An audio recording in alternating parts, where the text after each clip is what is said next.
All right. Just going straight in. It Yeah, just straight in. Billy, what's going on? How's your day? was good. It was good. You started working now, Finally, yeah, today's day two. Hey, we got a lot. We got a good bone to pick. Really good. I've been using the app every day. Oh yeah. How was it? How'd you Yeah, like it? really good. Really good. I want to go through things that I like about it and things that, just little tweaks that, oh man, it's going to be great. But yeah, did you work today? How's it going? Yeah, I worked today. I was sick for a few, like 3, 4 days, and I still have a bit of a thick mucus going on, so my voice might be a little low. But yeah, feeling much better. Started working again, and yeah, just busy. With CareNotes, you can see how many patients you're seeing per day. And it gives you like a little breakdown of the whole day, how many patients you saw, what you did. And I'm averaging like 20 to 25 patients a day. I mean, including hygiene exams. So, yeah, it's been busy. And you said you would actually, since we're getting right into it, you said you were putting it in your breast pocket right up here so you Yeah, could hear the. I used to use the Apple Watch, but Apple Watch, there's a bit of a delay where it transfers the transcription to the phone. So I just used the phone because, I'm trying to save as much time as I can. So yeah, I just hit transcribe and I just put it in my scrub pocket and just go in, do your visit. And yeah, it works. Dude, you'd be surprised. I've been putting it in my back pocket and it's picking it up. Back pocket. And it's still What? it's still picking it up. Yeah. You're standing up when you're working. Yes. Yeah. I stand up when I work, doing the consults and stuff, and it's still picking up the conversation with music on in the background. So Yeah, yeah. pretty impressive, You you know, know? iPhone, which model do you have? Do you have one of the newer iPhones? No, I got a 12, I think. I Okay, think yeah, it's yeah, a yeah. 12. iPhone microphone is actually one of the best. It works really well. I mean, Apple Watch works well because it's right there when you're talking and working, but it just can't beat the microphone that's on the iPhone. Especially the newer models is pretty amazing. Yeah. Oh yeah. Yeah, yeah. And you know when you get into that groove of the day where you're just seeing patient after patient after patient, Yeah. but it's like you haven't gotten back to like the office yet to write anything down. Yeah. I got it. No, I got to be honest. Like I just put this on in the background, and like it's okay. You just get the patient name in there, right? It's HIPAA Right. protected and everything, so nothing to worry about there. Get the patient name in, Yeah. and just hit record. Go into the room, and it gets a nice detailed note. And I always like to just reiterate what the patient's medical history is, whatever it is, so Yeah. that because those are the things you forget. The Right, little right. tiny details, the allergy to penicillin, and then you're eight Yeah. notes behind, and you got to go prescribe an antibiotic, and you're like, you Yeah, know. it's almost good practice to, even though you have or you already reviewed the medical history, it's good to go over it with your patient. But at the same time, I do it on purpose so that it picks it up on my notes. So Exactly. I just go over all the medical history and then just kind of talk about their family, their newborn son, and I just repeat the name, on purpose also. Put your baby name, Kian, and because sometimes the names it has hard time picking up the proper spelling, so I kind of pronounce it as much as I can, and yeah, it picks it up pretty well. Even when you're treatment planning, you're typically saying it out loud. You don't tell patients like 15 DO composite things like that, but when you're treatment planning, you're supposed to kind of dictate it to the dental assistant who's supposed Yes. to enter it into the dental software. So in that sense, I just say it out loud as if I'm having my assistant type something, but my assistant just, sitting there not really entering anything in because she knows that everything's just being captured on CareNotes. So yeah, it's a routine that you get used to, and it's not much different than your typical day.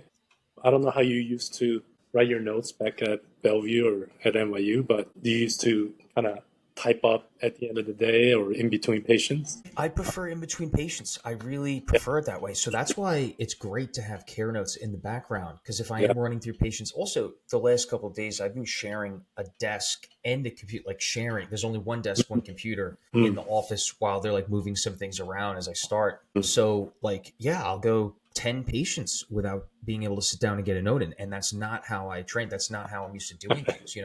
Sure, right. you see a couple patients, you say a handful, but Yeah, once I yeah, get over like two handfuls, like you start to forget that it's like the allergy to penicillin that yeah, I'm always very concerned of because you don't want to prescribe something that they're going to have an allergic reaction to. Um, exactly. And the one sometimes, thing, Yeah. Yeah, sometimes patients say these medications. I mean, for me, we're general dentists, you're oral surgeons, so you're probably used to, variety of medications and the interactions. For us, we don't see that many complex medical history, but sometimes they mention certain medications and you nod your head, all right, and I'll look into it later, but it actually captures it with the correct spelling so you can go back and kind of search through, make sure there's no complications or side Yeah. effects. But yeah, it captures it pretty well. The one thing about my phone is, again, it's an iPhone 12. This thing's like, Yeah. it's like 7 years old or something, but Yeah. it just, it wears down the battery a little bit too Yeah. much on my old phone. But anything where, I get up in the morning, it's already at 80% or something, on the charge. Right, But so right. it's like, We got to but get you. that's one of We'll the, send you a new phone. I think we have an extra one sitting around that you can use, so you don't it's have okay. to. No, but yeah, that's why the thing.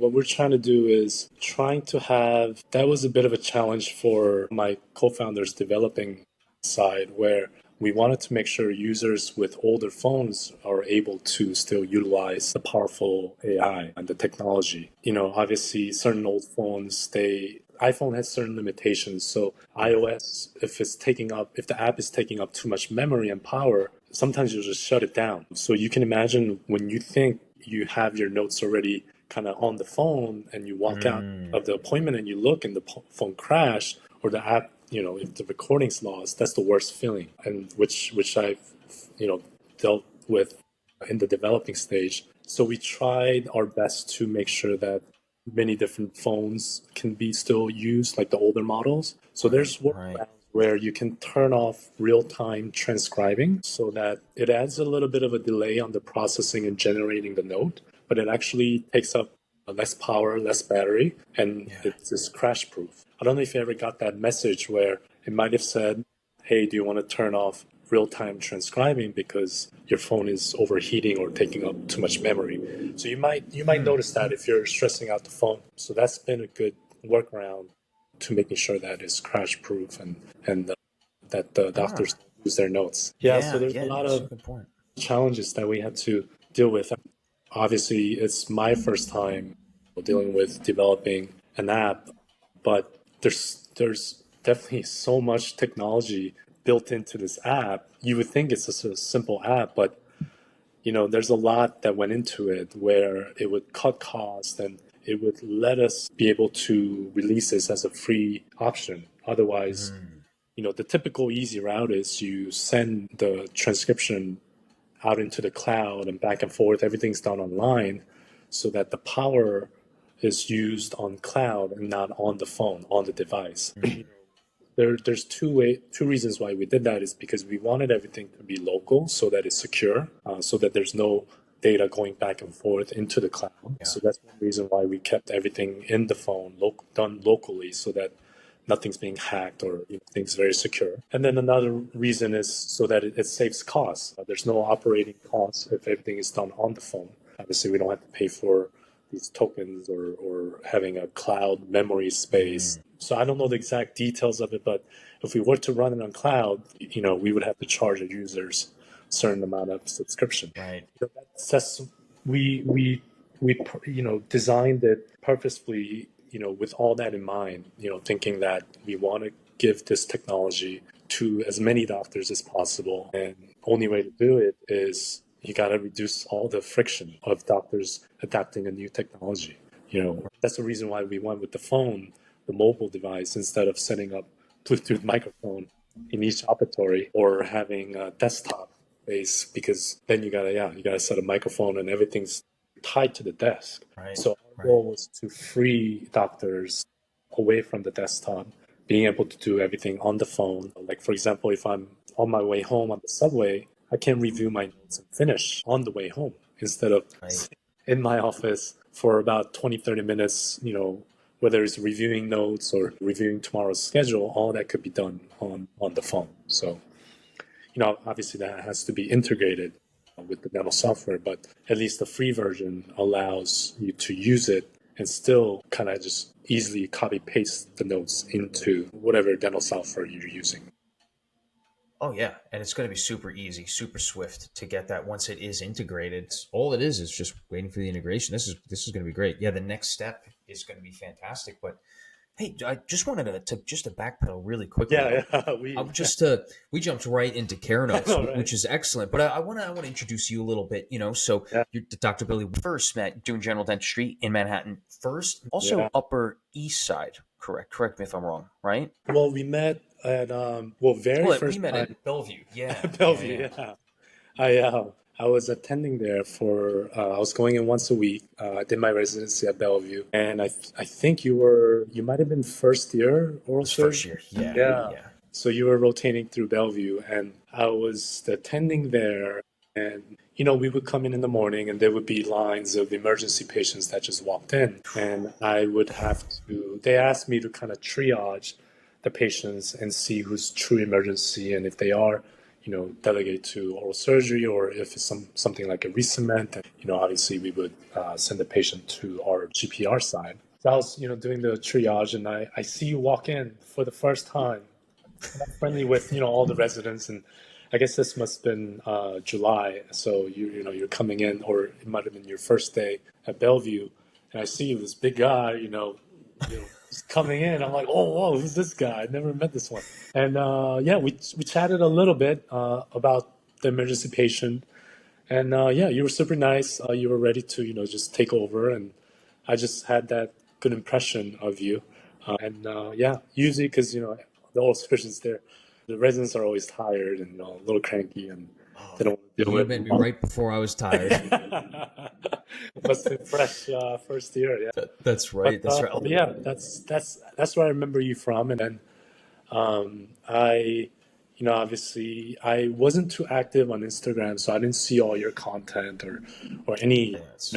dental influencers on social media. But when I started the company a year ago, a little over a year ago, I realized that these, whether it's software or whatever product, the power of media was trickling down to the content creators, and I saw the power of how the creators are kind of taking advantage of the tension and the distribution. I realized that value as I was kind of learning about startup companies, and that's when I come across your content. I was like, oh, I know this guy, and I see you doing all these videos, and I was like, oh yeah. And then I started watching your stuff, and very interesting variety of clinical, and I love how you're somewhat mentoring, and I wish I had contents that you're creating when I was starting off, when I was pre-dental, Oh, or thinking about specializing and whatnot. So I think that's where a lot of your audience most likely get the value. But right. so yeah, I saw your account, and more and more as I was trying to get the word out there about CareNotes, one of my associates at one of my practices, Dr. Bailey, Brad Brad Bailey, Bailey. Yeah. yeah, Yeah. so Yeah. he Another he Bellevue guy. he went to Bellevue GPR, and I also Dr. Feng was one of the attending at Bellevue who I used to oversee when I was an attending there. They all mentioned your name, and I think I saw you doing a podcast with Lee Kojanis, who I graduated with, and so yeah, I kept seeing your name, and how active you were, and your clinical focus, your hard work. Obviously you're a hardworking doctor and resident, so Thank you. yeah, I wanted to reach out right away. And, I actually did, I might have messaged you, very early on when our account was very small and we were just starting off. And I asked Bailey, Dr. Bailey to kind of also kind of put in a good word. And then, yeah, long story short, just kind of when we were really ready the product was really good and we were really ready to get the word out there.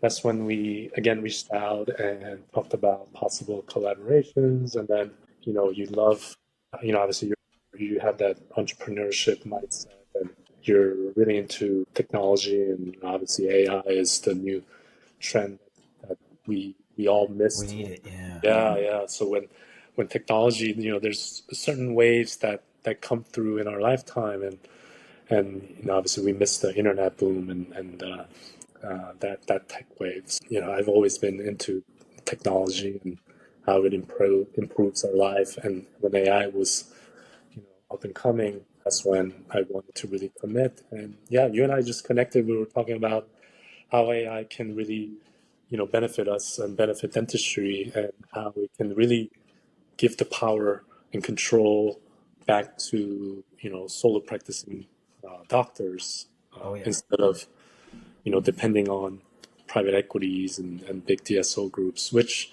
obviously there's market for it, and, there's a demand for it. But, that's a hot topic that I've always been interested in. And it's sad how, Same. Yeah. how you look back just even 5, 10 years ago, that's the typical, it's somewhat of a small business, dental office, and it's very relationship based. Hmm. The typical model is, you come in as a new associate in a family practice, and they mentor you, and because you're new, you don't know what's going on, and you get the mentorship from the owner doctor, and you commit, and you become part of the family, hoping that long term you would have some equity in the practice, or eventually the owner doctor will retire and pass along the practice, and the patients get the continuity of care. The patient care, quality of care stays, as best as possible, and I believe that's the typical, tradition that dentistry had. And just like anything else, I always use the analogy of like family-run businesses or restaurants or fine dining restaurants, and then there's the, obviously there's a franchise model, or fast food models. I'm not saying that, a lot of these groups are, you know comparable to that, but quality wise. But it just saddens us to see, because I've been out for over 10 years, and just looking at the recent grads, and what they're coming into, I think it's just such a different playing field for them.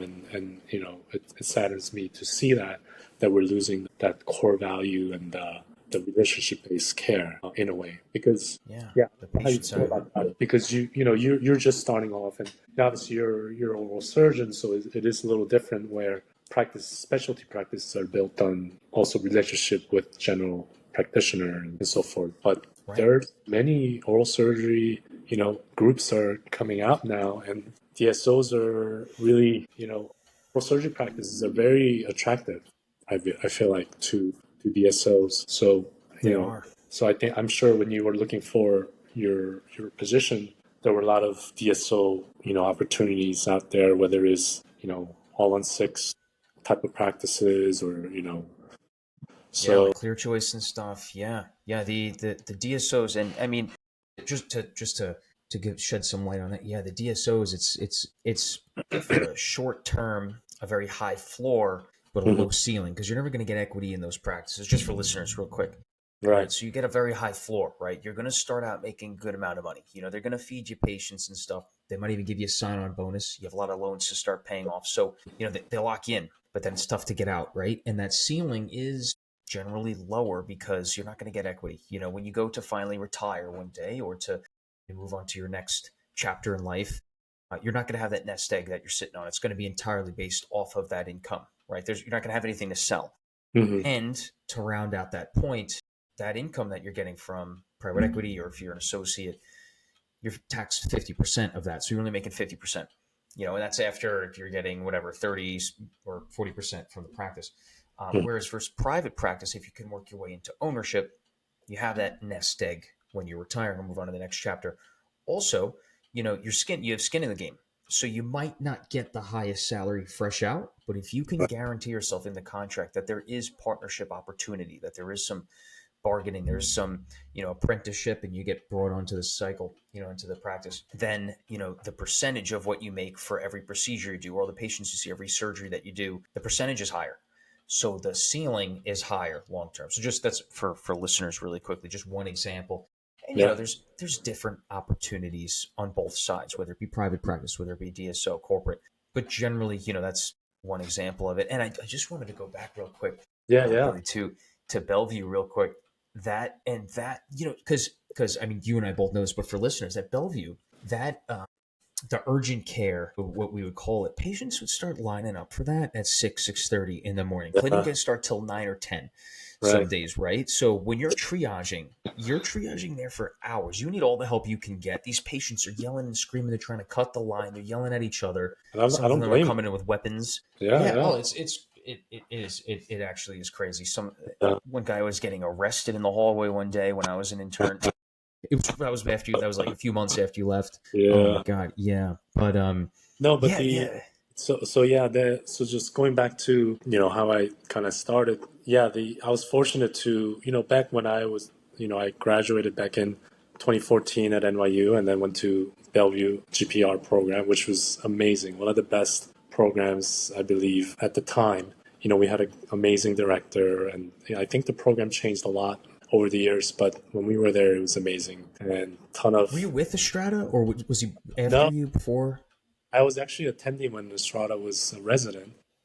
No way. Yeah, yeah. So we go way back, and there used to be an amazing director, Dr. Goodridge, and there's a associate director, Dr. Neal. I believe Dr. Neal might be still there, but yeah, it was an amazing program, and we it was one of the handful of programs that let you do implants, Mm. because there were so many cases at Bellevue. So that's where I got to really, pick up a lot of the surgical procedures, and I also did even before dental school. I was a dental assistant for about a year. I did the front desk. So I've been kind of in dental setting for some time. So when I got into dental school, it was very kind of intuitive. And I was in clinic, I was really able to kind of really value that patient-doctor relationship. So I used to keep a little notepad. Even back then, I was really obsessed with clinical notes. So I used to have a little notepad writing down, little personal details, and I used to confirm patients the day before because I was used Yeah. to doing that at a when I was working as a dental assistant. So that really helped me get higher case acceptance rate, and I was able to really fulfill my graduating requirements fairly quickly. And then, yeah, after that, even back then, I was really into technology, so I wanted to stand out. So that's back when Squarespace was just coming out. Mm. It's like a website building Oh yeah, I template. know Squarespace. Yeah. So I actually built Squarespace starting D3, thinking that I would use this website to apply and showcase my crowns and root canals that I did Mm. back then we used to do film x-rays. So I used to take a photo of the film and upload it on the website and have it kind of broken down almost like a practicing private office dentist, right? So Yeah. but then with that, I was lucky to find great offices who, when they interviewed me, they thought I was already a practicing doctor because they saw my website and the patient testimonials and reviews. Mm. So that gave me an opportunity to work at some amazing practices. And my goal was to work at as many offices as possible and then learn how to run the practice and then just start my own as soon as possible. Because I've always been into, kind of in business and operations, and I wanted to become a practice owner. And that's just, the dream, right? Owning a practice. And little did we know it's a lot of stress and a lot of management. Responsibility. Yeah. Yeah, it's not all, roses and sunshine. But that was my goal. And actually, my first job is the practice I'm partner of now. So I started there. I was working there 2 days a week. Amazing partners. They're somewhat transitioning out, so they're working 3 days a week now. Great, amazing doctors that kind of took me under and they kind of mentored me through. So I always kept that practice, working there 2 days a week, and then I kind of worked at many different offices. I used to work at on the west side, Square, Gramercy, pretty much all over Manhattan, and learned a lot. Um, and so I was kind of pick and choosing where I wanted to practice. And after about a year, I felt pretty comfortable clinically, and I learned the management side of the practice. So I wanted to start my own, but I kept coming back to that practice that I own now because they were doing everything right, like the way they care for patients and the patient Mm. experiences and the way the doctors take care of the team members, hygienist who's been there over 30 years, assistant who's been there over 20 years. So this Wow. was a really good, quality practice that really valued the people because, only way to be successful in any business is to have the right team and the right people, right? So, and that's the hardest part, finding the right people. And they had it. True. And I was lucky enough that they offered me a partnership and yeah, became a partner. And then after a while, again, I always wanted to grow and I love learning. So when I became a partner, Obviously our practice actually grew because we were referring out a lot of the procedures, and everything was kind of being kept in house, kind of referred to me, and then I would send the patients back to my partners because they're all just bread and butter cosmetic, and I would do a lot of the surgical root canals. And Yeah. so our practice was doing great, growing, and then I wanted to, I said, what's next? I wanted to learn more, and I was listening to many different podcasts. And at the time, Share Practices was a really good one that I listened to when they were just first starting off. So then I was really looking into the absentee model practices where doctors own a practice, but they manage and they hire associates, and sometimes they go into specialty procedures and whatnot. I actually used to work at an office like that where there was two owners. There were two owners of the practice. One was 80 at the time, one was 65. And, obviously they weren't practicing. One was in Florida, one was just kind of, coming in, writing checks and just handing it to me. And I was like, how is this possible? How are they, owning this practice and just kind of coming in and managing? And so then I kind of working there, I realized, oh, this is possible if you have the right people. And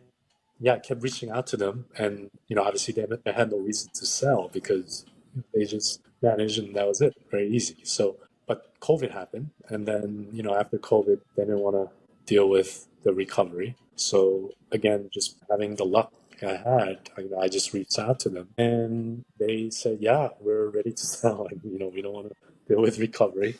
But they said, "We're interested, but we'll call you back. Let me give it some thought." So we kind of hung up, and I was kind of nervous. Oh, maybe they don't want to sell. Maybe they're going to sell to the associates who are there. Obviously, that's the typical model. And they call back and they say, he said, I passed, and he said he went around, asked the team members because they didn't really care about their legacy and who Yeah. took over the practice. Apparently, some of the team members, remembered me and said some good things. So they, I passed the little interview that he went around and did. So yeah, I took over that practice and added a chair there. There was a private office space, so it was 4-hour practice. There was a back private office space. We converted that to a hygiene room, and then just kind of grew that practice. Yeah, I've been very busy throughout the whole.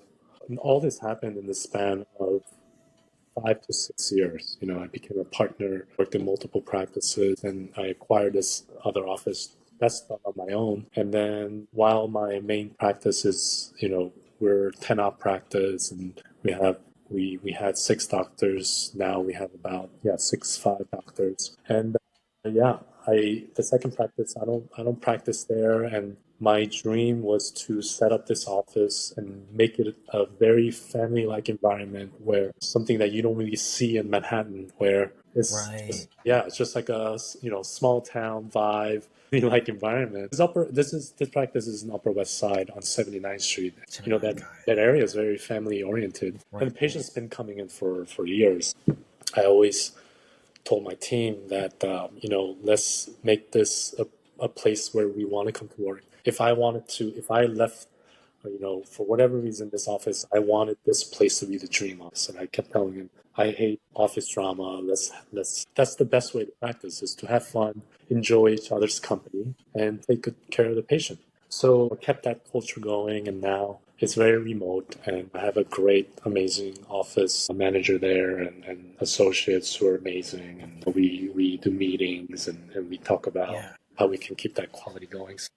So that's in a nutshell kind of what I went through. And then after that second practice, I said, okay, I feel like I get the multi practice model, and you just gotta repeat. It's very time consuming, even though it sounds amazing, like, oh yeah, absentee model, and on the practice. It's not as glamorous. A lot of hard work, keeping the culture going, keeping the quality of patient care going, and the Of course. experience remotely is very difficult.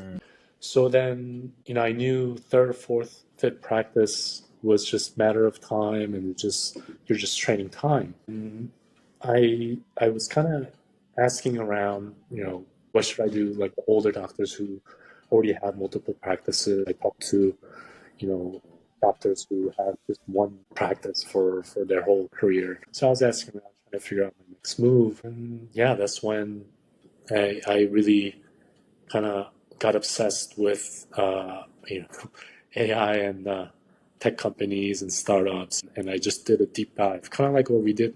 I feel like that's what we do as dentists is we Yeah. get kind of get obsessed with details and we just dive in, and we're quick learners. I feel like Mm, because we have to learn quickly and adapt and apply it with our hands. It's very physical, but mentally, we have to prepare first, mm, which I feel like it's very similar to tech companies and startup is you kind of learn as you go and you kind of apply what you learn and you kind of correct and reiterate and yeah. fix things as you go. You just throw things out there and you fix it. So yeah, I did a deep dive on that and then that's when AI was just kind of to to the trend and yeah, so that's how it all kind of started. I know I kind of went on and on about the whole, that's my 6 year, 7 year career. And then, yeah, now I'm Appreciate this. yeah, Yeah. I learned a lot right now because we've talked so many times, but I didn't know these individual pieces and the yeah. days that you're working right now. So that one is completely remote, Upper West Side, 79th. Which Mhm. practice are you working in day to day? Which days a week? How many days a week? And then Yeah. where's that location? Yeah. So our main practice is Part 56 Dental Group. We're on 56th Street between Lex and Park. That's right. Cannot, Yep. Basically cannot upper. Yeah. practice, and I practice there 4.5 days a week. So I'm off on Tuesdays, and I work every other Saturday, because Saturday is such a popular, high demand, and obviously working on the weekends is not ideal. But I mean, at this point in my career, people ask me, "What's your favorite procedure to do?" Or what's your favorite part of dentistry? For me now, I mean, even for you, if you're doing some extraction, it's very routine and it's part of you, right? So now I actually get energy and fulfillment from getting difficult patients or difficult cases or phobic patients who patients Uh, hate dentists, and I come in and I want to. It's almost like a challenge. I want to win them over and like cure them of this phobia because dental phobia only is something that you develop, obviously through bad right. experiences in the past, and there's some kind of a pain or bad experience involved, and that's what's being triggered. So if you're providing good experience and painless appointments, appointment after appointment, they also condition themselves and learn that, oh yeah, there's no reason for me to be scared and there's no reason for me Right. to be, nervous. Kind of like I'm afraid of heights. I always tell my patients, your phobia is very legitimate. Like I get it. Like I have fear of height.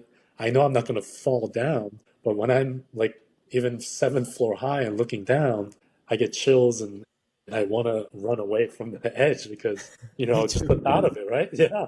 It's crazy how if you think about it, it's so stupid. Like no one's going to push you off the edge or you're not going to fall off, but just knowing that it's possible gives you that phobia. So, Right. Right. and I tell those that to the patients, and that's my joy in dentistry is having patients kind of really appreciate and value the type of experience that I provide.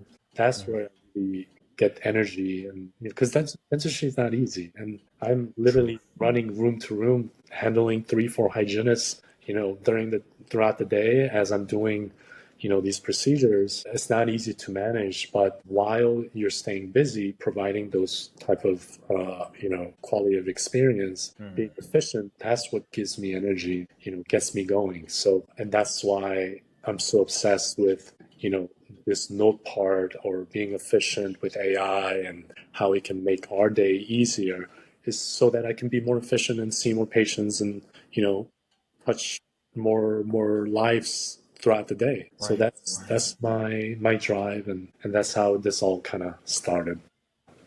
Yeah. I got. Where do you live right now? Yeah. Are you in that So area on the Upper yeah, I West? used to live in the city, and now we're in Brooklyn. We're in Best Eye near Clinton Hill, Best Eye. I don't know if you're familiar with Brooklyn area, but we're kind of the borderline, gentrification. A lot of younger. Well, now there's a lot of younger, somewhat young, art students. I think there's a art school nearby. Pratt, I believe, is nearby, or Are you Parson. near J Street, Metro Tech? No, Metro Tech. Yeah, farther no. in. I don't know if you're familiar with like the downtown Brooklyn, and then there's Fort Greene Park. So very neighborhood like, area, and yeah, it's a nice area to be. We moved here 7 years ago, thinking that we would come and sell, and maybe we would move, but we just ended up staying, and we were so busy, and then obviously all the whole mortgage rate and all that kind of Mm. happened. So we just ended up staying, but we love it. It's quiet and not as hectic when you're in the city. So it's a good balance. Yeah. My question is, how many floors up are you staying now? Is it like a flat? Is it like a brown? Is it like Oh are you yeah, in an so apartment building? it's a little. It's not a high rise condo, but it's a fourth floor walk up condo. And Fourth floor. Got it. Got it. Got it. the reason why we picked this place, we knew nothing about the neighborhood. We just loved the property of the wide windows in the living room, and we have a private terrace space. Not big, but we have a private terrace space because we're on the fourth floor, and then we get the top floor. And that was really, amazing to have throughout COVID. Very fortunate to, Especially, I was yeah, gonna say COVID. Yeah. yeah, have the outdoor space. So yeah, that was amazing. Yeah, we have a car, and we have a garage right across the street. So we drive in typically on the weekends. And my wife actually has a shop in Soho. Another interesting fact: she has a boutique shop. She used to be an art director, but now she started her own brand a couple of years ago. So yeah, we drive in on the weekends and Yeah. out in Soho with my dog, just kind of walking and just kind of hang out there mostly. What's the brand? What's the brand? Tell everyone the Yeah, brand. so she carries jewelry, home goods, some fashion. It's great for gift shopping. It's on the second floor in Soho. Very intimate. It's called Bomi, Bomi. If you Google Bomi NYC, or if you look on Instagram, Bomi NYC, you'll see it there. Yeah, very. Let me look it up. Yeah. Yeah, it's amazing how she had this organic growth over the years, and she sometimes gets featured on like strategists or gift guides, and then all of a sudden people come and just slowly getting, word of mouth. Yeah, that's our website. Nice. Yeah, Oh, I've seen these. Yeah. Yeah. Yeah. every once in a while you'll see my hand with a cup. Yeah. And if you go on Instagram, you'll see like she does a lot of pop-ups with these smaller brands that everything is kind of handmade and very local. She gets a lot of design products from Europe, Amsterdam, Copenhagen, many from Korea and Asia, also Japan. Very Yeah, nice. yeah. So I'll if you get have, back to CareNotes later, but so I also had another thing. How were you able to commute? You said you moved into that area several years ago, and then you had residency, and then you started the practices, and then you've been. But you were in. There was a period, a couple of years, at least 1 year, right, where you were going up to Upper West Side, you were going up to Upper East Side, and then you were going, and you said Gramercy, and you were commuting all the way from Brooklyn that whole time. well, that's the thing.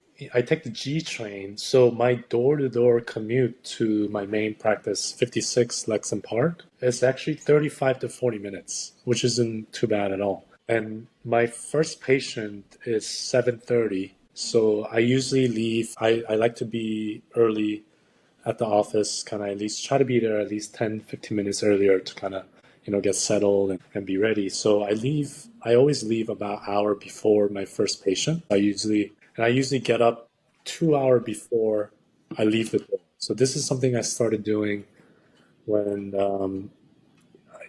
when I first started practicing. I was kind of obsessed with success and, being, doing those life hacks and things like that. So I read somewhere where if you can't be a millionaire, you just kind of fake it and follow the millionaire habits. And one of them was waking up 4:30 a.m. in the morning. And I'm not a morning person. I hated waking up so early.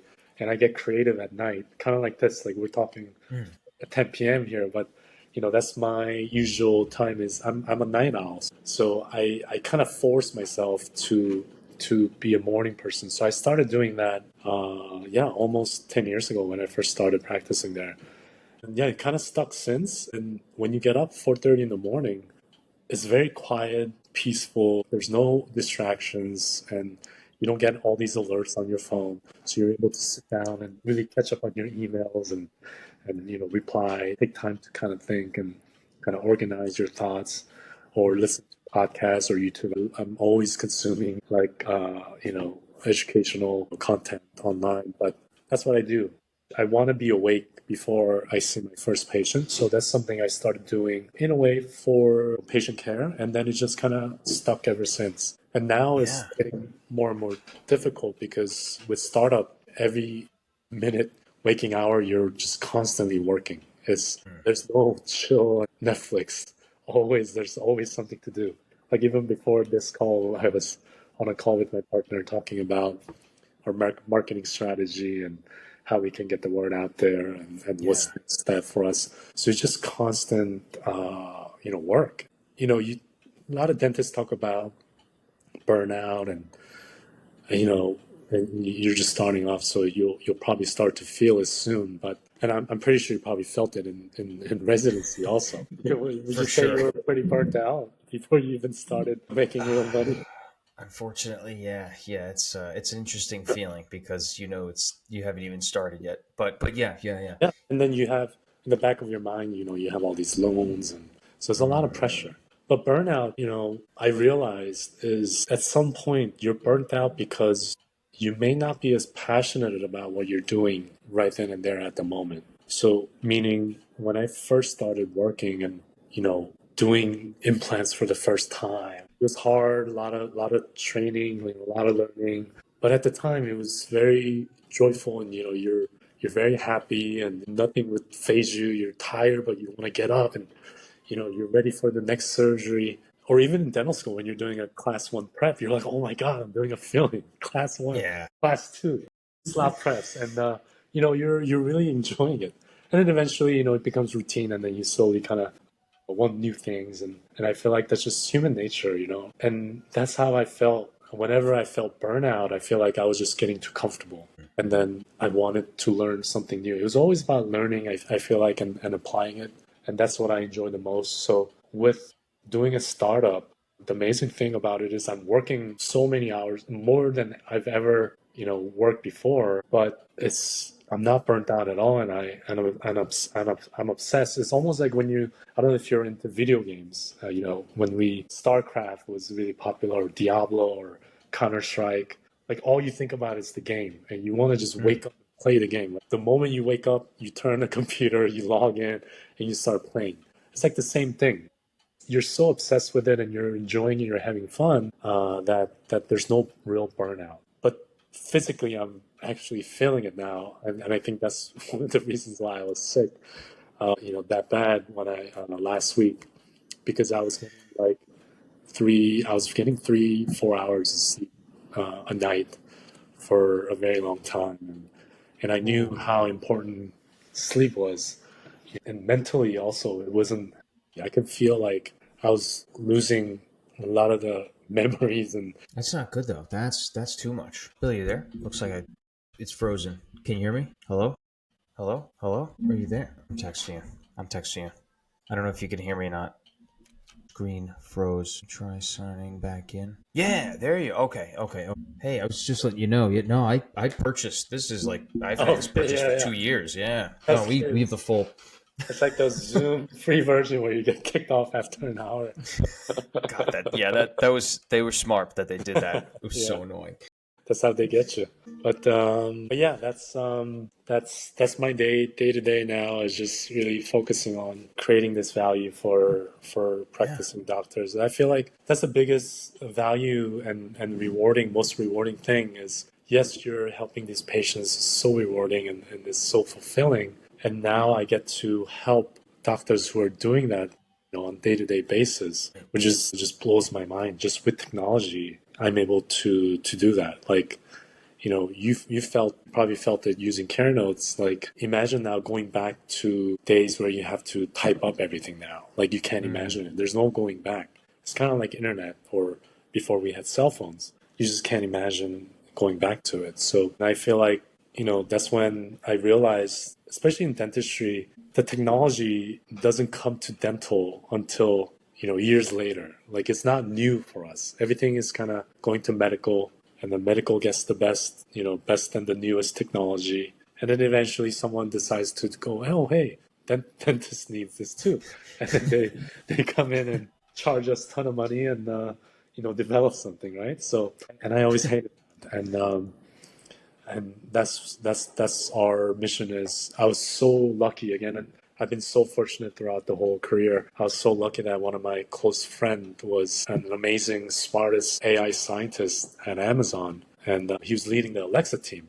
And it just turns out it's like the best profession to help us because it's ambient listening. So that's what Yeah. Alexa does, and he understands the privacy and HIPAA compliance and how valuable this could be for doctors. So he saw the vision right away when I brought up the idea. And yeah, this was a little over a year ago, and he left Amazon and he committed full time to this. And yeah, he's been working, you know, so he's also working more than ever. He's applying. He loves the stimulation that he's getting from this, because in the past, when you're in a corporate position, you can't be too creative. Everything is just kind of structured, and you're within that template. Yeah, the boundaries. Yeah, Yeah, yeah. exactly. For him, that was a challenging moment for him also because he's been in AI for a long time. And he also, when he came to see our doctors using the product, he saw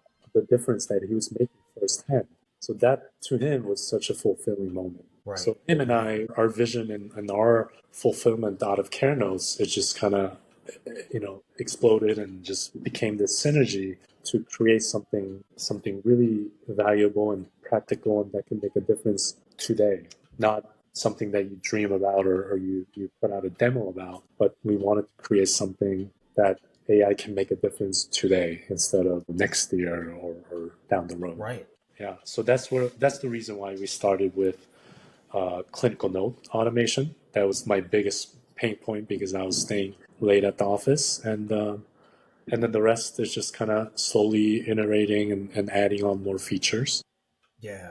Yeah. And when you look at all the tech companies, that's how they kind of start. Even Facebook, it was about connecting people or just putting profile out there so that they know who Right. they can, kind of stalk on each other's profile. And then Instagram, if you think about it, Instagram started as taking a photo and simply sharing it with your friends.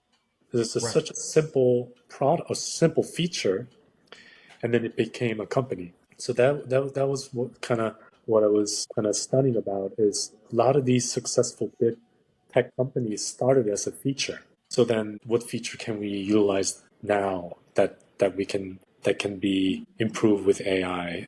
And that was the clinical note part. And yeah, that's you've used it, and there's so many potential. Right now you don't have it, it's not released yet, but I'm using a version where AI is interactive. So we have Carrie built in the app where if I'm seeing, let's say, Jane for 6 month hygiene exam, before Right. I jump into the room, I hold the button and I talk to Carrie. I say, hey, give me personal details about Jane Doe. And then Carrie would say, Jane used to see a dentist in Jersey, but now works nearby, and walks to work and wanted to find a new dentist, and that's why she found you online. So just knowing that, and then it told me like, or she has a newborn who's turning, or actually she has a daughter who's turning 2, named Jill. Right off the bat, I just walk in and I say, "Oh, hey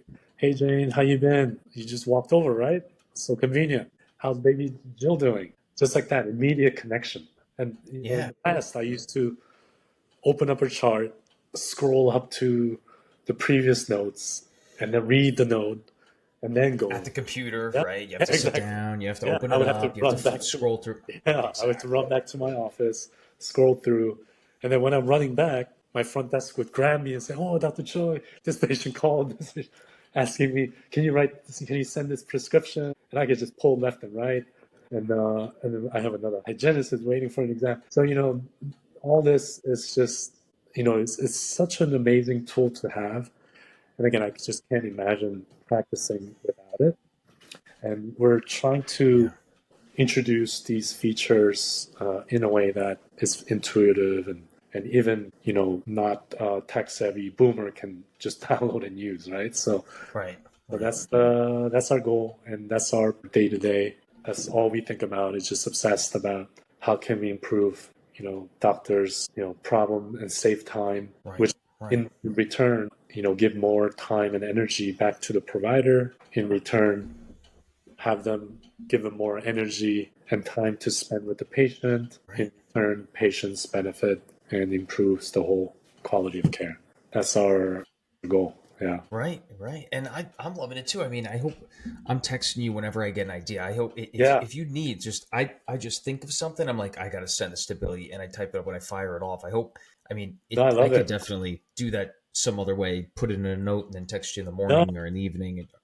because these But ideas come, and I do the same with my partner. I just throw it out there. Send it to me whenever you think of something, because, and this is what we've been telling and asking our users is, now we have about 3,000 doctors who mhm, downloaded the app and using it. And, obviously they're not using for every patient. Some are using for new patient exams. Some are using for every patient. So the use case is very different. And it's amazing how users use the app in a way that we don't even think about, because we have Carrie built in the app, and Carrie alerts us. Like, it's amazing how my partner made this, where Carrie sends us an email saying, hey, this user sounds frustrated, or hey, this user has a great idea, mm, and and you can customize your note template with Carrie. So you can tell Carrie, hey, I want to use this template for my root canal procedures, and Carrie will yeah, say, okay, do you want to use this template, or you want to move this and that? So it's very interactive, and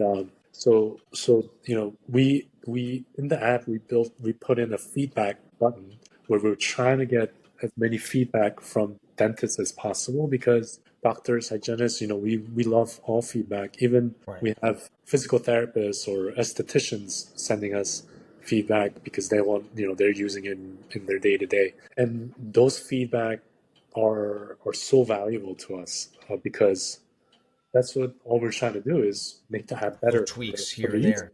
Exactly. We want users to be delightful when they're using the app. So that's why we're really always, begging for feedbacks. Now that you're really, using it day to day, would love to get your feedback, and you'll see it as you're using it. It'll come to you at that moment, like, oh my God, why don't we have this? That we'll make it. We'll probably release it in a week. We had a feature where a specialist asked, can we have can Carrie generate a referral report from my notes? Because it was a periodontist who wanted to send, notes back to the I referring actually doctor. just saw that button. Yeah, I Yeah, just yeah. saw that button today. It's We funny you we, mention it. we yeah, we launched it 3 days after, and we worked like overnight, and then we launched it, and he uses it, and he thanked us. And just to get that feedback loop is such a rewarding experience, and we love it. And a lot of the things that we don't realize is, these referring doctors, when you see, let's say you took out a wisdom tooth and you want to talk back to the referring Mm, doctor. Sometimes, we would text or, hey, thanks for sending that patient. Apparently, all that is not HIPAA compliant. So mm, everything, even that communication, I've seen services where they send the secure link where you yes. open up a report. Now all that could be done within the app, where if I send you a patient for all four wisdom teeth extractions, right after I see the patient, I can send you my note, so you can Mm, already have the personal details and what we talked about during the appointment.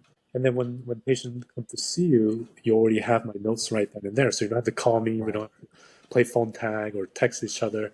And you'll walk in and say, I heard about Jill. How's she doing? I heard she's going to summer camp. I'm like, wow, Dr. Choi already calls you? I'm like, yeah, we look like we're, best friends, and we're communicating all the time for the patient. And patient has such an amazing experience. And then Right. after you see the patient, you send me your note, and I see right away, right after you're done pulling out that tooth, I see that, oh, Brandon already saw her, took out all the, no complications. I can Mm. even text her the next day saying, "Oh, hey, how's your visit with Brandon?" I love those post-op calls, which Yeah. sometimes would sound weird, but if you're, obviously you do a lot of surgery, so whenever I do surgery or anything, I always give a follow-up call, and patients are delightfully surprised. And I learned that from my partners, who, my senior partners at Par 56. They've always Right. told me Right. to follow up with patients. Give them a call.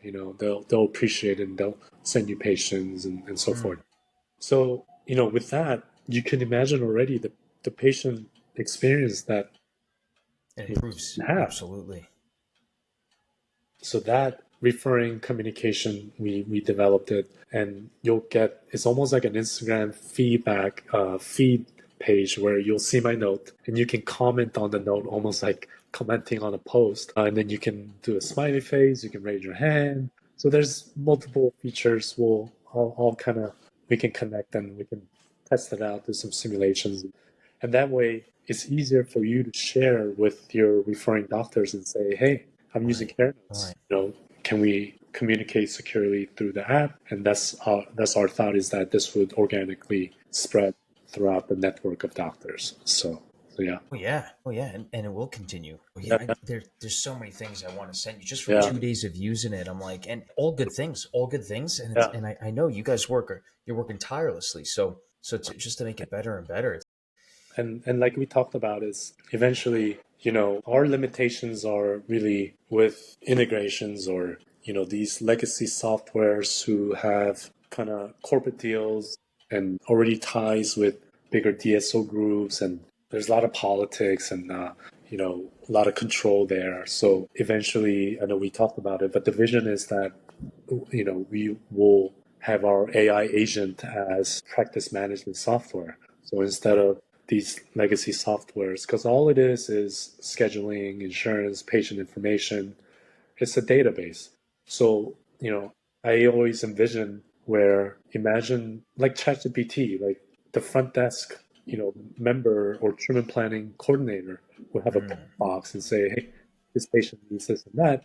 Everything's already done, and you're able to present to the patient right away. Patient says, oh, that sounds too much, or what is the root canal? And the AI agent can hear it and give you what to say and guide the front desk also. Scheduling could be done automatically in the back end. Imagine patients having CareNotes, the patient version, on their phone, where when they go to see a medical doctor, instead of explaining their symptom over and over again, they just use the app and already have the notes and the post-op instructions already on your phone. Right. And that creates a link from patients and the doctors and the providers, and we can communicate with each other and seamlessly, again, improving the experience and the healthcare system. So that's our Oh, long definitely. long term vision. And obviously the tech is there, the AI technology is available and is capable. It's just how we introduce it and how we implement it is the key. And I like that. I mean, unfortunately, you did get a little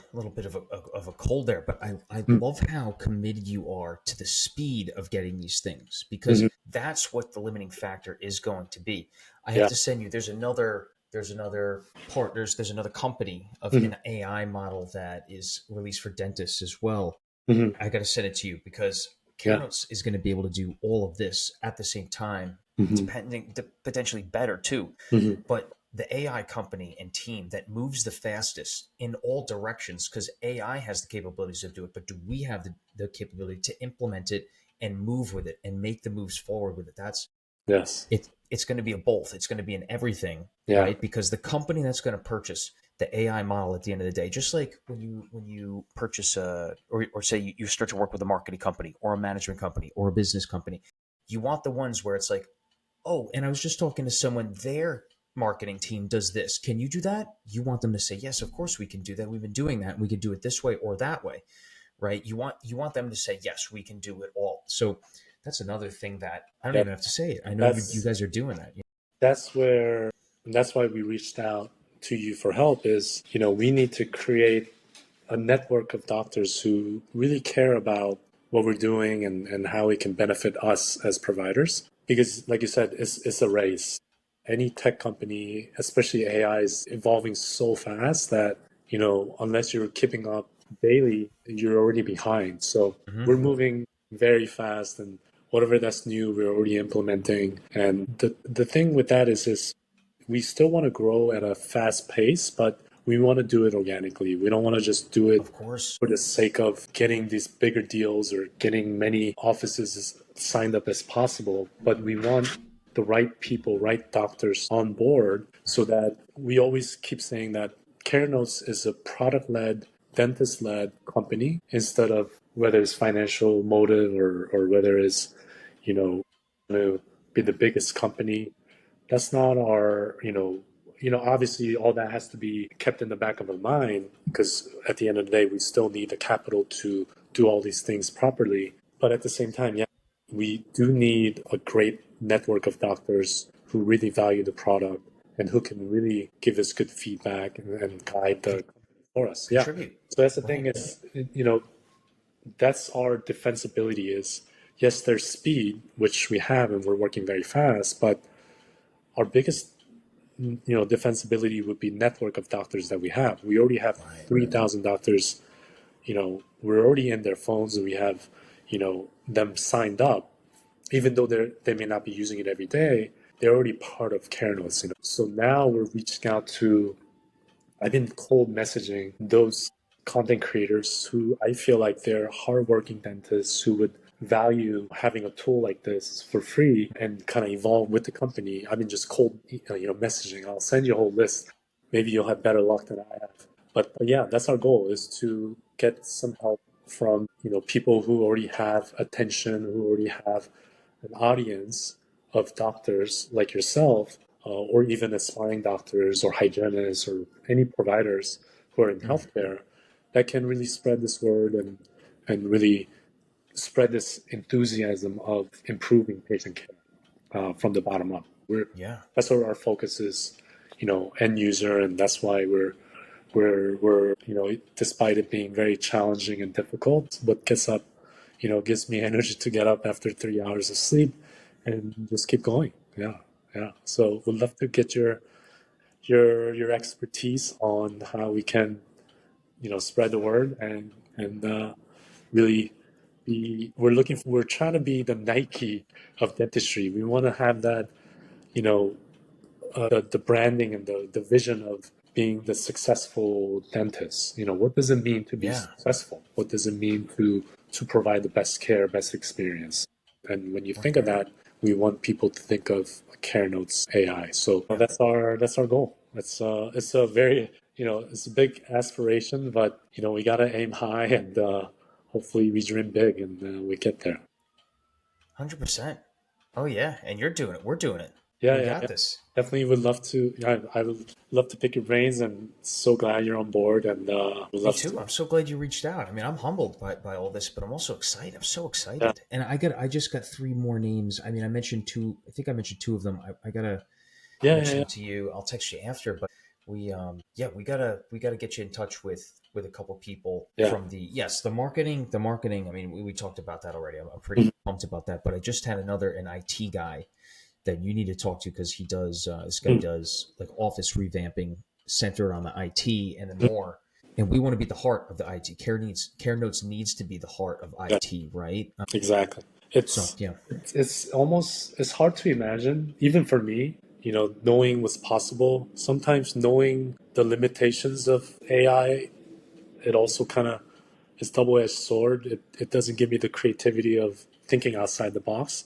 So it's almost like, in tech they use this analogy of, users, let's say users are riding horses and users are going to say, we want faster horses, we want more horses, we want sturdy carriage. And the technology is evolved where they can give users cars. of course, yeah, Yeah. So, but for us, when we're riding the horse, when we're in it, we just we don't think that is possible. So that's almost like the breakthrough and the inflection point of as AI is improving, and that's what we mean by practice management software. Is it's not, especially dentistry. When you open a practice management software, it's like Windows 95.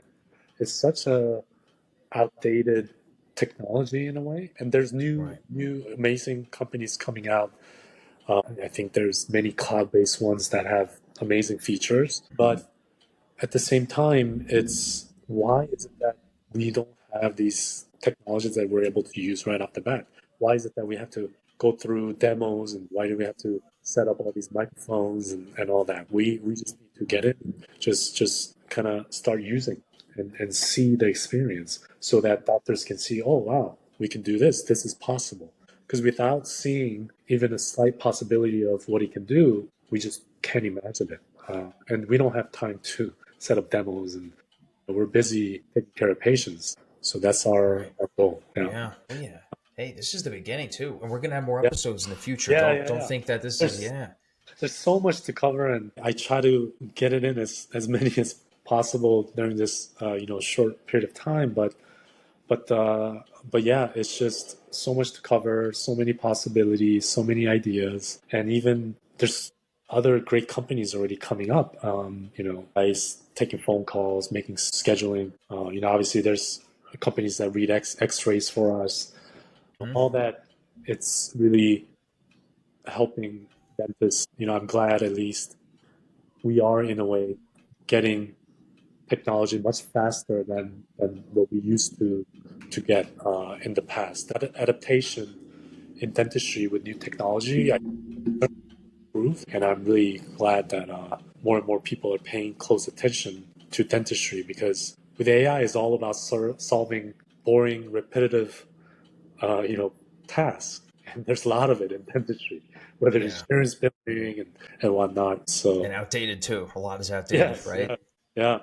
And people are just mind blown of how we operate. The people in tech, even Y Combinator, they talk about dentistry all the time.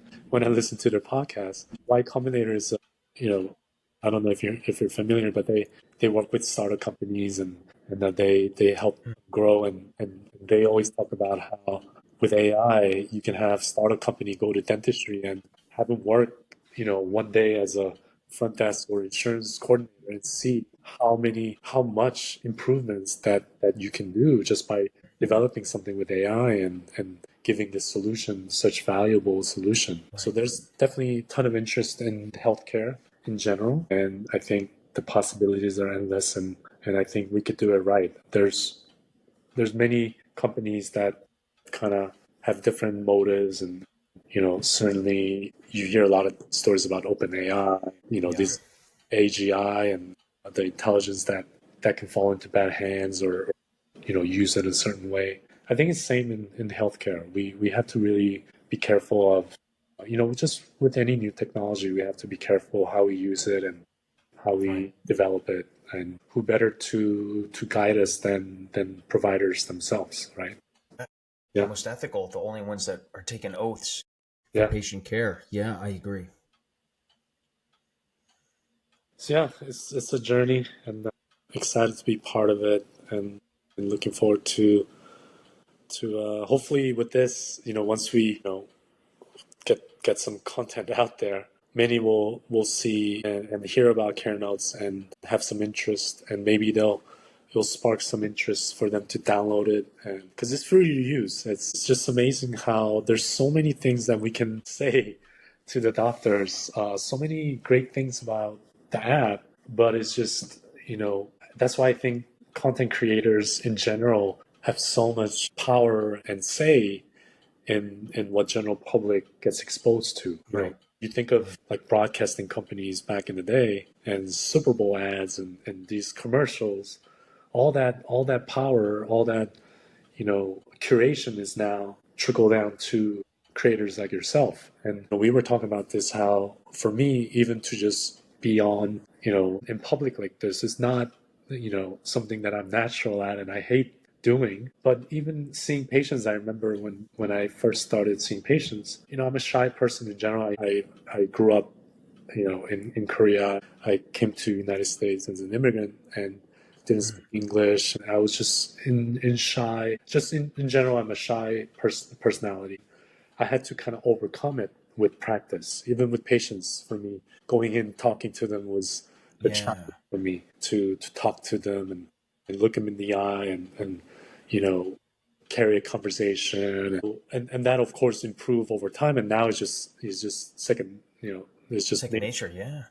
So just like that, I feel like it's a muscle that you have to develop. And the whole reason now I have a reason to do it is to obviously get people to know about the company. So hopefully with this, I'll get better and better at explaining what we're doing and what we're aiming for. And hopefully this content would trigger some interest and it'll continue to spread and hopefully will grow and grow the right way. It's only the beginning. Yeah. Yeah, This is the beginning to it.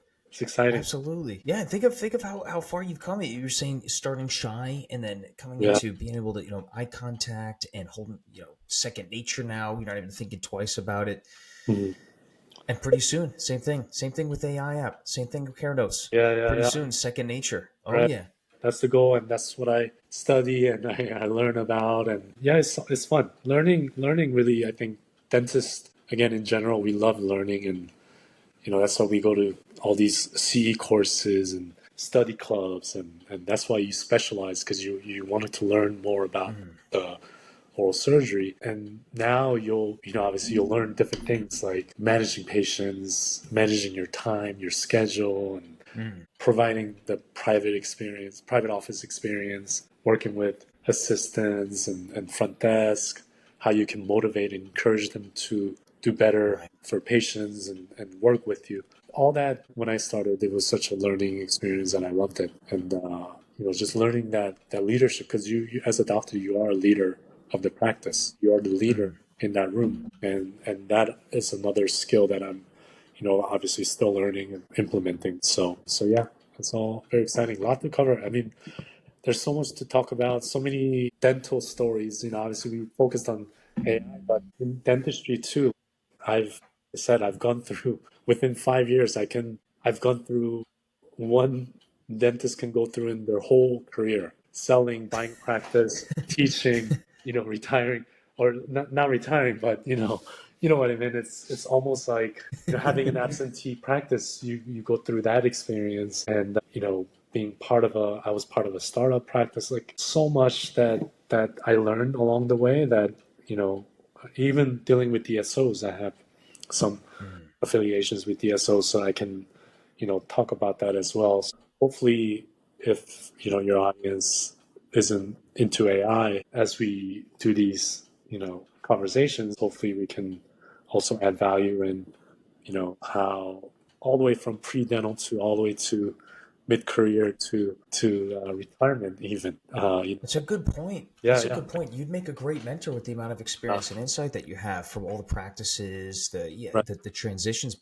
But AI is very popular. It is. Yeah, hopefully that triggers some interest. Oh yeah. Yeah, we'd love to. Maybe one of these days we'll do like those live sessions where we can answer any questions. We'd love to do anything with you. I mean, That's a great idea. We should do that. yeah, I love how, and this is what I realized with your podcast is the way you talk with your guests and the way you kind of guide them. And I talked a lot already, and I thanks to you, you kind of guided it kind of out of me in a way. So I think I already knew that coming in because I've seen your episodes and you're a great Well, host. thank you. Yeah. So, and I'm not just saying that. It's just Well, I appreciate that. I've done few, not many like this, but I've had some conversations with doctors about this topic, and I love how intrigued you are, how interested you are, and again, I can see that you're interested to learn more and Oh, I am. I am. I have a text opened up of ideas I've gotten through the yes, episode. I'm going to fire it off to you. We could talk about it another day because it's late. But yeah, but it's super important. yeah, And the thing that I like about long form content is like there's no deadline on this, right? But we want to make sure that I'm asking you questions because one, I know it, or I know it, and I want the viewers and listeners to know it, or I don't know it and I want to learn it, right? It's like a flow, it's like a story, and the beauty in that, especially in this episode, I'm going to post it on all the platforms between YouTube, podcast, Apple Podcast, Spotify, Mhm. and it's going to be there forever because they don't take them down, right? So Right, as long as someone wants to search, whether it be your name, whether it be Care Notes, whether it be my podcast, whether it be Dose of Dental podcast, yeah, it's like I have it, so it's going to come up for years in the right, loop, And then as we have like, this will be part one, and then we can have part two, part three, I've set it up, but Good. then it's like it tells a story in one podcast, but it tells an additional story because the next conversation is going to be completely new, Exactly. right? And listeners can pick it up from there. So Yeah. it's yeah, it's fun, it's exciting that we could tell the story of CareNotes as we go through them. You know, Yes. Yes. And hopefully every conversation there'll be new advancements, new technology, new features. exactly. There will be.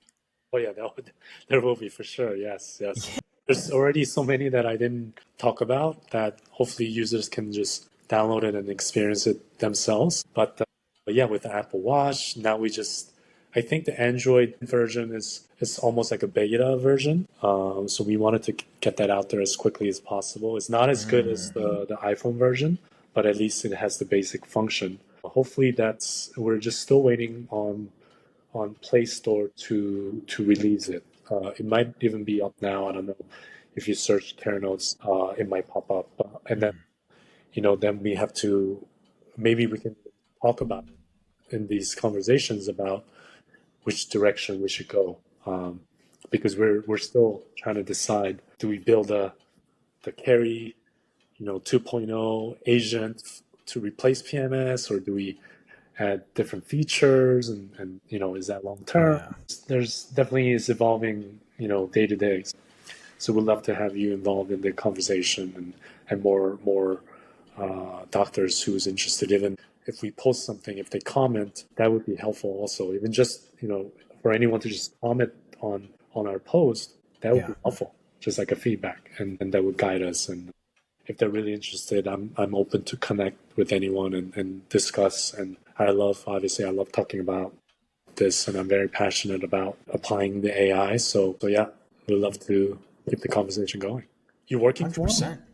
Yes, I Yeah. am working So tomorrow. You're how working is tomorrow it? too, right? How is it? Yeah, 7:30 tomorrow. But how is it? I mean, I'm used to again 3 hours sleeps, but how is it being in a private office? It's It's good. interesting. It's been good. It's still, like I'm sharing a desk with or at least these 2 days was with one other surgeon, and now tomorrow I'm with the boss. So it's going to be a big day. And I looked at the schedule. It's like 15 procedures in the morning alone. But Yeah. it's good. It's good. I literally need CareNotes right now because I'm splitting a computer with someone else. So like I could go back to the office, and I got two patients waiting. I was going to get a note in quick, and he's using the computer. So it's like, all right, I'm going to go back to the, Wow.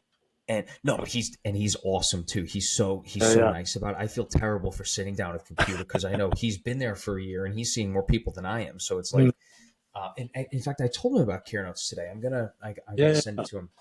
And But yeah, to have another provider next to you at a back office, or even the owner doctor on the same day, is such a right, valuable time. Solo practitioner, times some doctors prefer to practice on their own, but for me, I've always been lucky to have been part of a group practice. I can't imagine not having someone there to like bounce off ideas, or talk about diagnosis, or even right. just vent and talk. It's such a good environment, and I'm sure you'll pick your ask questions about or anything. So all that is such a valuable opportunity. Just sucks, yes, sharing a desk and having one computer, but again, it's imagine just being by yourself in a practice, not Yeah, able to talk to any other doctors. It's not some able to run practice. anything by him. Yeah, Yeah, yeah. And private practice compared to residency, obviously, it's different. And I'm glad you have care notes right off the bat as you're starting off in private practice. oh And yeah, and actually, I used to lecture at Bellevue about, and this is way before care notes. I used to lecture about how to write proper clinical notes with personal details when you see hygiene patients, so that you can continue the patient-doctor relationship. Because right, when you're in residency or when you're in dental school, you don't really think about it. All your focus is in clinical, but you don't right, really think about, yeah, I got to see this patient every 6 months. Like, you don't really think about that, and you don't think about, well, how can I improve the experience so that this patient would refer her husband, or the family, cousins, friends, coworkers. So right, that's how you right. build practice. Really, that's the key. That's the key to success, I think, is referral. and relationship based. And yeah, that's our, and again, I always use Duolingo as a comparable app. Like Duolingo is such a simple app to learn a language, but, and I love what the founder said, Louis, I think Louis Von On, he said, Mm. and he tried to not charge for Duolingo for a very long time Mm. because his belief was that every human being should have a right to learn a second language. And that's why, and this guy is I genius. Like like that. he's the guy who, very interesting guy. He's the guy who developed, he's genius. He's the one that, in Google, when you used to sign up for Gmail or an account, you would have to, there's what's called CAPTCHA, or you have to type in whatever letter you see in a, in an image, or you have to click motorcycles or cars. He created that, and and in a way made users organize and teach the software the letters of, because we're, as humans, we're kind of training the software what the letter is, what the image, or where the motorcycle is. So he Huh. he created that, and I think he sold that, and then he's genius. He has a podcast with How I Built This. It's a great episode. But yeah, that was his mission with Duolingo. And when I heard that, I'm like, oh my god, this tool, this AI tool to help us write clinical notes should be free to all healthcare providers. And I saw Mm. these companies who doesn't even have as good of a quality of note coming out and generated, charging 200 a month for something like this. Right. Just blows my mind. And it's not even that good. And why do we have to pay for this to have such a basic tool? So, and I get it. It's a new technology. Like when iTero scanner just, first came out, it was like $30,000. But now, obviously the costs would come down. They still have the newer models up there, the cost. And as a practice owner, I was hated that. I hated, yes, if it's worth it, it's worth it. But I hated paying for this service and this service. All of a sudden, it adds up. That's why everyone says owning a practice is so difficult. It's because there's so many tools we need, but we get charged left and right. Then we have to make it up somehow while we're paying back our loans. Then it Right. starts affecting our judgment and clinical decisions, which is very sad. It's not the loop that we want to fall into. So No, I agree. And the reimbursement from insurance only yeah, decreases over our lives, only has decreased. So it's it's, oh, there's constant friction. yeah, that's a whole topic that blows my mind. And I still see, insurance patients. I see good, decent amount of fee for service, but just I can't imagine if I tell my patients, I'm dropping my plans. Where are they going to go? They're going to have to find a new doctor, or they pay, a big chunk, or I have to give them out of network for a discounted rate to Yeah. kind of match what they used to pay for. Because, me as a patient, if I'm seeing a doctor and all of a sudden I have to pay 2, 3 times as much, that's just the system is set up that way, which is not fair Right. for providers Right. or the patients. It's crazy how over 20, 30 years I saw a post about how like the insurance maximum and the fee has stayed the same. Like the insurance maximum has been 2000 or so, around that range for 20 years or something, which is Since the 70s, I put out a post about this. I traced I tracked it. It's, yeah, it was 1500 to 2000 since the 70s. If it matched inflation, it would be $6,000 to $7,000 a year. 60. Yes. Can you imagine? Yeah. Maximum being $60,000. I mean, I $6,270,000. Yeah. but Yeah. even if it was 6 to 7,000, I doubt that any of the insurance companies will go bankrupt. I mean, all of them would be still successful. They'd be fine. They just wouldn't be able to pay the politicians as much. It's like, if you really think of it, that's what's Yeah. going on. And the annual maximum, the benefit was designed. Someone just told me this 2 weeks ago. It Yeah. was designed to so that in the 70s, if someone, God forbid, needed like most of their teeth taken out and then a denture to put on, so that Mhm. they could go get a job in a month or two, they could do that all within that annual maximum benefit. Mm. But then they just never increased it over time. And think about it, if someone was to need to get all their teeth, and not all 32 or saying, Uh, but like if they're going to need like 10, like 15 teeth removed because they're yeah. all bad, and then a denture put on top, yeah, that would be Well, probably around five to ten yeah. thousand dollars, right? And in that theory now, if you think about full mouth extraction and all on six, upper and lower, that's Oh, The now we're maximum. talking Yeah. 25, $50,000. Yeah. Yeah.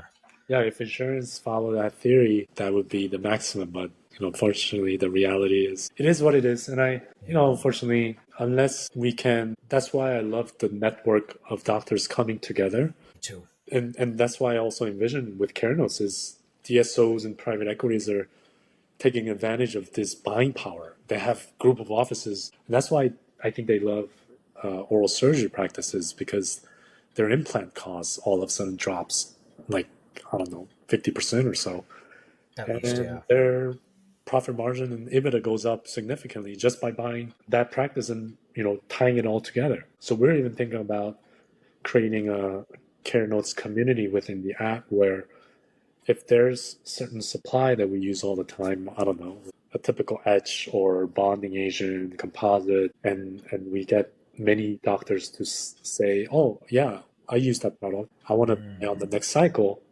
And we get all the doctors together and we can go to the suppliers and say, hey, we want to buy this periodically with this group of bulk buying. Can we get a discount? Like, there's so many network effects that we can utilize if we get That together. would be huge because small private practice owners could get into a larger group, and now we could leverage the costs that way. That would be Why can't extremely we beneficial.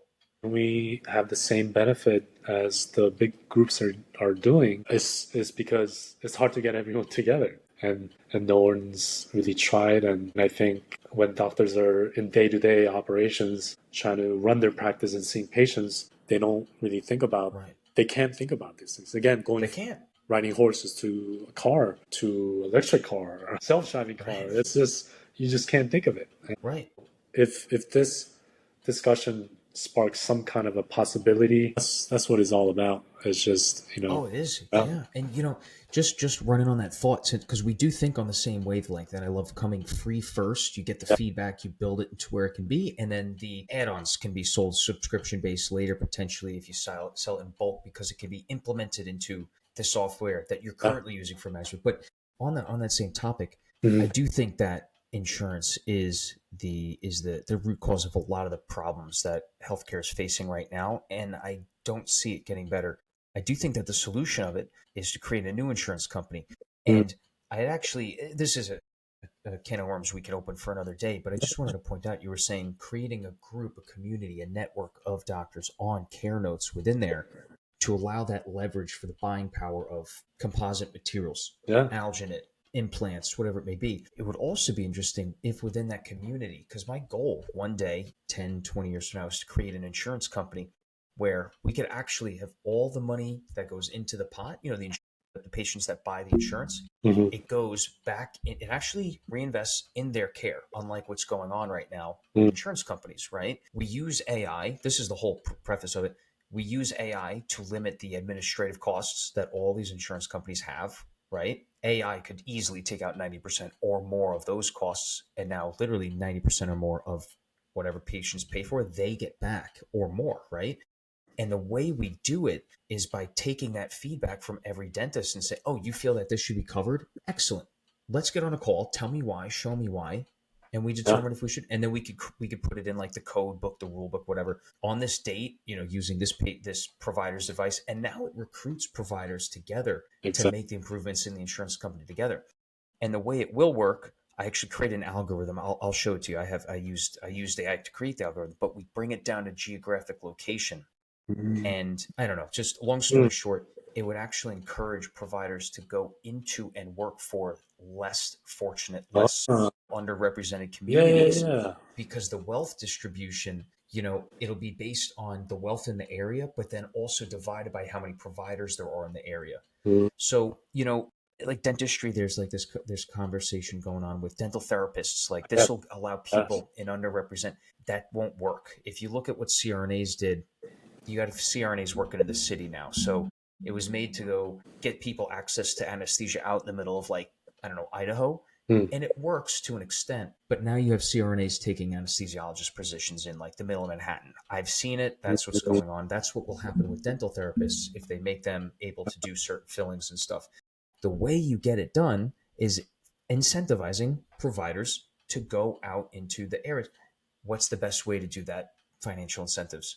But if you create an insurance system that's actually fair, right, and Uh, it makes it based off the geographic area location, like the mean average household income, also by the geographic size of the space, how many the population is, but then the number of providers. And yeah, so it factors it all into one algorithm. We can feed that into the CareNotes system. We create a yeah. community. Anyway, so That's a great just idea so keeping because the back end.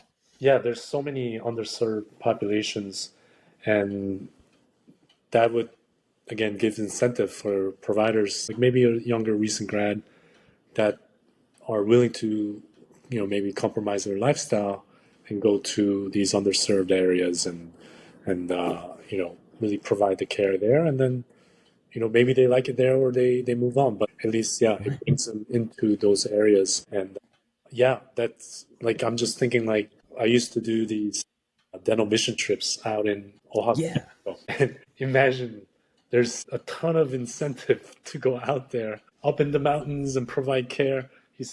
We set up a clinic. Oh yeah, doctors would go and just push out dentistry and earn a good living, and then pay off their loans, and then maybe come back. I think that's a great idea. And then maybe there's going to be eventually a day where someone comes from that distant town or village, Mm, but they figure out that they'd make more money going back home to their town or village versus middle of Manhattan, whatever it may be, middle of Chicago, they're more likely to go back to that town and take care of their yeah, community that they grew up with. And that isn't that the whole point of the American yeah, dream? So anyway, yeah, yeah, it's yeah. it's No, uh, it's a work in progress, but and experiencing that again, just I mean, I've never really practiced outside of Manhattan in the private practice setting, but when you go to these mission trips, I think that's why I value the patient relationship, is because they really value what you're doing and they're so mm, appreciative. Sometimes you don't get that in busy Manhattan, and they come late and they're like, oh, I gotta go in 20 minutes,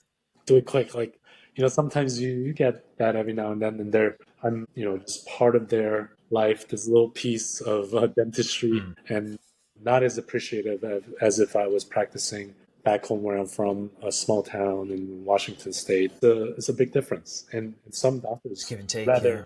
practice there than in a busy environment like this. So yeah, I think it's a great idea to so many again possibilities. Not again with just technology, but that technology may bring group of doctors together to build a network. Yes. So that's That's what we need. yeah, exactly. That's what we're. That's what we This need. is a Yeah. network that we're starting right now, so we need to keep it going. Yeah. Oh yeah, big community. But hey, Bill, we should probably Yeah, man. get we going we get go ready for all night. tomorrow. I gotta go make my lunch for tomorrow and stuff. This is a great talk though, and I got to learn so much more about you that I didn't even know. I mean, there's so much that I learn, I respect, and I Yeah. admire I mean, in the movements that you're making. I also want to learn more about you as well. I mean, obviously you're the host, but I want you to talk about more and more as you practice in private setting. I want to learn Oh sure, about yeah, yeah, what you're going through. Yeah, I think that yeah, would, and thank you. yeah, yeah, Yeah, man. So yeah, we'll pick this up maybe a couple weeks, maybe next month. We do like a once a month, however you yeah. want to do it, man. I think this See, is really let's beneficial. do a call. I'll text you. We should find a time to talk about our next step, and Yes. how we can really strategize building the network, getting the word out there. So I have some ideas, and I want to hear your ideas. I'm sure you have, like you said, you want to introduce and connect us to some people. Yeah. Let's connect. I'll shoot you a text. We'll find a good time. Yeah, maybe Friday or Monday. Okay. Friday or Monday. Yeah, let's see when you Yeah. can. But I'm always 24/7 care notes, so I'm ready to go. perfect. Go. All right, Billy. Good stuff Awesome. tonight. I'm gonna send you the text of those ideas you got, and yeah, just text me back tomorrow whenever you get Yeah, a chance, and this we'll was look at great. Friday or Monday. This was fun. Let's do it again. Yeah, man. We will. Yeah.